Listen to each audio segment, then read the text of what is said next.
Good morning, everyone. I am Dr. K. Pushpam, postdoctorate assistant professor in sociology. Today, our topic is causes for Bhakti movement.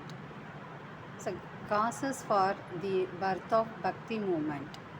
Prior to the coming of Islam to India, Hinduism, Jainism, and Buddhism were the dominant religions. Hinduism lost its simplicity, many philosophical schools appeared. Two different sects, that is Vaishnavism and Saivism, also appeared within Hinduism. In course of time, Shakti worship also came into existence. Common people were confused on the way of worshipping God. When Islam came to India, the Hindus observed many ceremonies and worshipped many gods and goddesses. There were all sorts of superstitious beliefs among them. Their religion had become complex in nature. Added to these, the caste system, untouchability, blind worshipping, and inequality in society caused dissensions among different sections of the people. On the other hand, Islam preached unity of God and brotherhood of man. It emphasized monotheism. It attacked idol worship. It preached equality of man before God. The oppressed common people and the people branded as low caste were naturally attracted towards Islam. It only increased the rivalry among religions, fanaticism, victory, and religious intolerance began to raise their heads. It was to remove such evils religious leaders appeared in different parts of India. They preached pure devotion called Bhakti to attain God. Origin of the Bhakti movement. Bhakti means personal devotion to God. It stresses the union of the individual with God. Bhakti movement originated in South India between the 7th and the 12th centuries. AD, the Nayanmas who worshipped Shiva and the Alvas who worshipped Vishnu preached the idea of Bhakti. They carried their message of love and devotion to various parts of South India through the medium of the local language. They preached among common people. It made some of the followers of the Vedic faith to revive the old Vedic religion.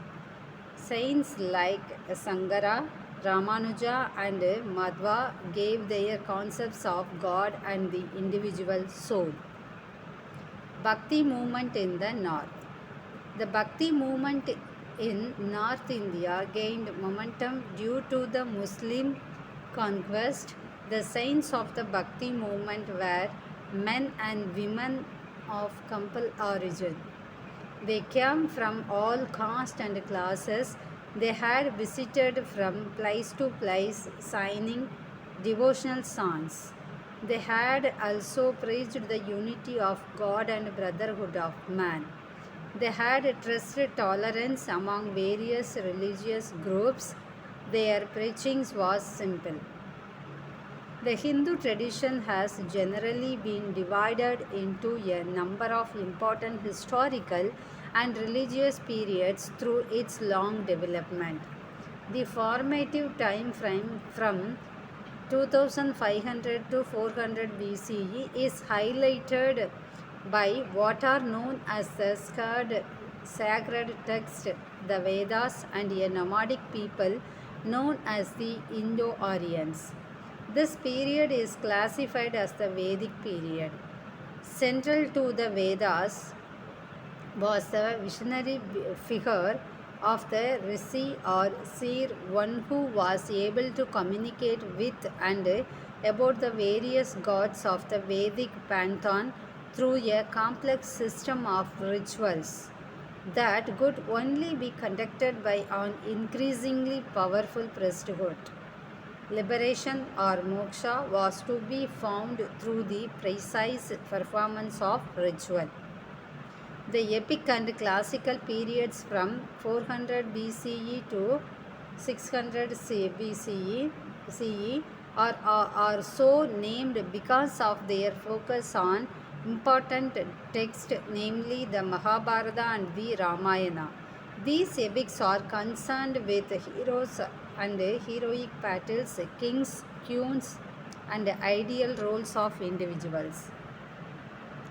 Also of central importance to this time frame were law books concerned with the ideal nature of society. Social order and stability were to be found in a hierarchical ordering of people, as well as specific roles assigned to each individual's life stage, asarma, and his position in society, varna or caste. On the upper caste rung of this system was the Brahmin priesthood, followed by Kshatriyas, warriors, and Vaisyas, merchants, also known as twice-born classes.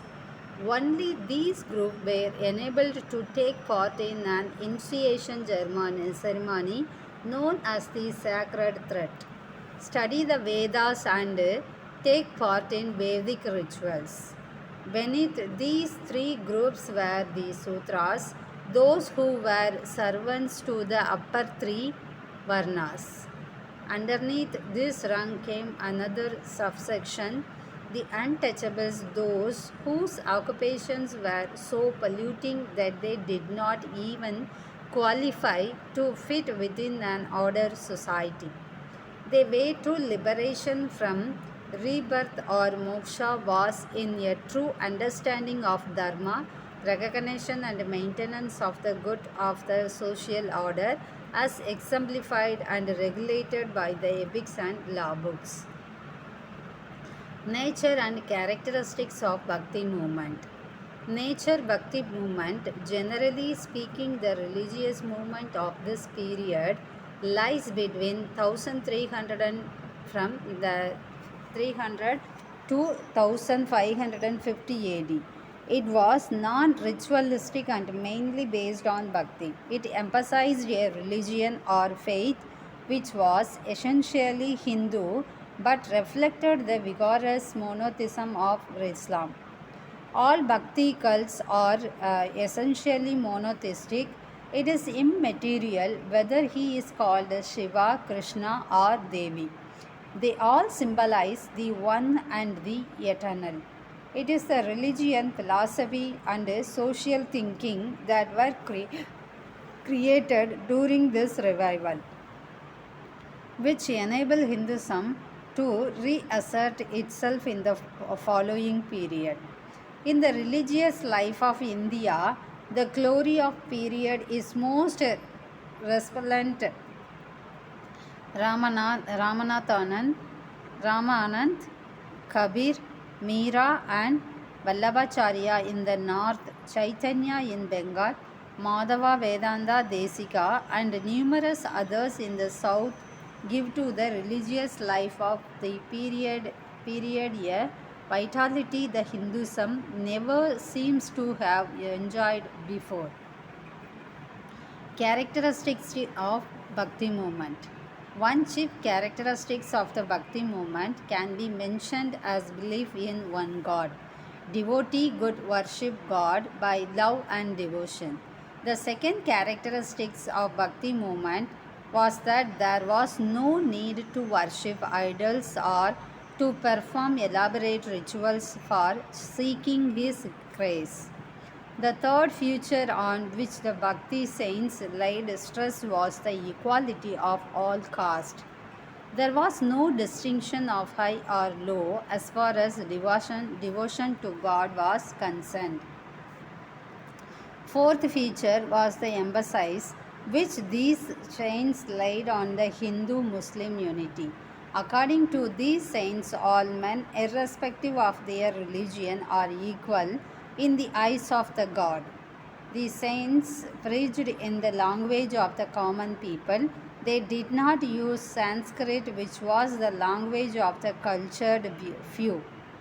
These saints laid stress on purity of thought and practice of virtues, like truth, honesty, kindness, and charity. According to these chains, only virtuous man goods realize God. These chains considered God as omnipresent and omnipotent. Even a householder could realize God by love and devotion. Some regarded God as formless or nirguna, while others considered him as having different forms of saguna. Forms are saguna. The basic principles of Bhakti movement, namely love and devotion to only personal God and the unity of God, were mainly Hindu. But as a result of contact with Islam, more emphasis was laid on these principles than performance of outward rituals such as yajnas, fast, going to sacred places, bathing in the Gangas, or worship of images. The movement had two main objects in view.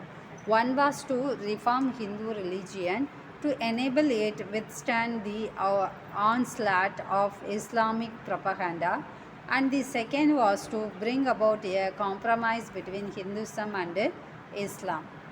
Factors that helped the development of the Bhakti movement. There were a number of factors which contributed to the rise and growth of the Bhakti movement during the medieval period. The first important factor can be presumed as the persecution of Hindus by Hindu Muslim rulers, who tried to convert them to Islam and imposed jizya if they were not prepared to become followers of Islam. This led to the very strong reactions of Hindus, leading to preservation of their religion through Bhakti movement. Secondly, the ill treatment of lower classes in Hindu society by the persons of upper caste, the people of lower caste had to suffer injustice and cruelties. So, the teachings of Bhakti chains, who preached equality of caste as far as the devotion to God was concerned, appealed to the people of lower caste. Thirdly, the elaborate rituals and rigor in religion was not liked by five common men. The Bhakti saints preached the path of devotion and discarded all rituals, hence, it appealed to the common man. Next was the enthusiasm and the inspiration of the Bhakti saints. They tried to remove the evils of Hindu society and gave it new vigor and vitality. Last factor was the inner vitality of the Hindu religion that resulted in an intellectual and moral revival of Hinduism. This Hinduism affected every aspect of thought and generated new moral forces, which helped to revitalize Hindu life and gave it the dynamism. In the sphere of religion and normal thinking, in law, in literature, and even in political ideals, a new life came into being in India by the middle of the 16th century. Thank you.